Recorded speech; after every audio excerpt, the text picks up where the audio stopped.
The overwhelming majority of near-death experiences claim that they're told by certain beings that we incarnate to learn how to love in a place where everything must eat each other. The beings they meet all seem to conform to the personal beliefs of the individual, which is very suspicious to me.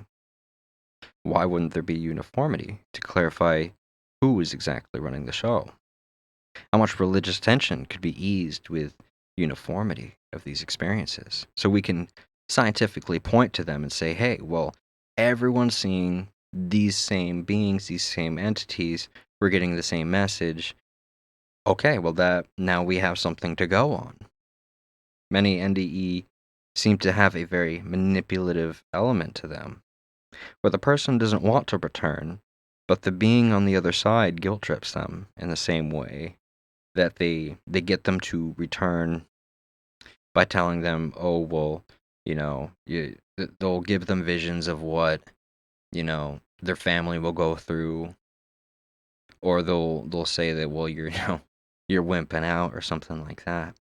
It's very unusual, and a lot of these stories, when you take off the rose-colored glasses of this whole, well, everything is love and light, and you look at this from a very critical standpoint, it seems quite manipulative. It seems very strange.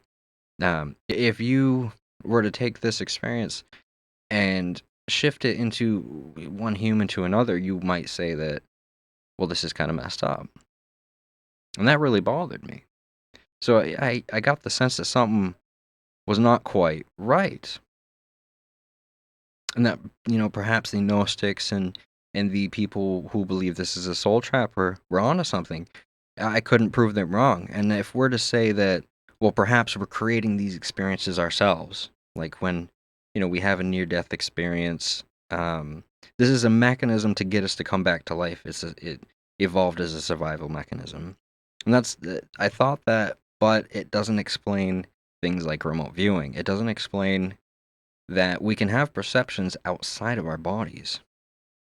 I've heard plenty of stories from surgeons who, like, they'll say that people came back and told them about the procedure even though they were completely under.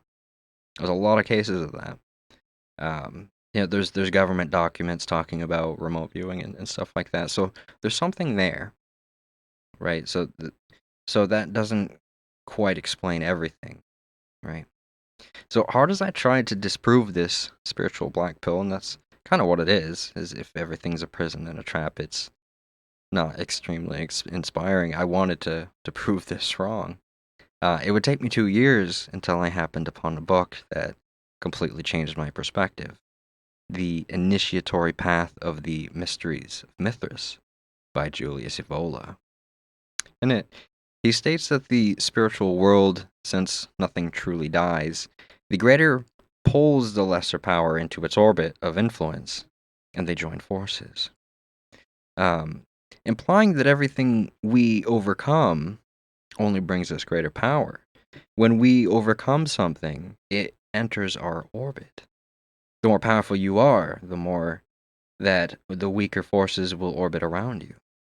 Because energy can't be destroyed, it can only be transformed. So, what this essentially means is that suffering is something to be viewed as a challenge to be overcome for the aim of spiritual growth or power, the attaining of both power and virtue, which are interchangeable, and self mastery. It is essentially the spiritual element to self development. I can't emphasize enough how inspiring this concept was to my masculinity. It's proactive, it's daring, makes me want to overcome as much as I can to gain more power. One of the things I really liked about it was that it's not escapism like you might find in Zen. It wasn't the punishment of divinity like you might find in Gnosticism. Um, Life perhaps isn't a prison, but an opportunity. And I've since viewed every hardship in my life with the notion not of enduring or escaping it, but relishing in the idea that the greater the challenge, the more powerful my soul will become. And I welcome the struggle as an opportunity for gains. In the book, Evola later explains the mythology of Mithraism, and something that stood out to me was the final test, because it gives an explanation for why we're doing all this and where we're going. It's indicative of the ancient view of life's purpose and our relationship with the gods. The final stage of evolution in our development is to look Apollo, the sun, the most powerful of the heavenly bodies in the solar system, right in the eye. To have the power greater than even the gods themselves. And in becoming greater than they, instead of fleeing from a soul trap, the Mithraic concept is the complete opposite. It's to face it head on and to become its master. We must first master ourselves and our desires to become immune to suffering through facing it head on.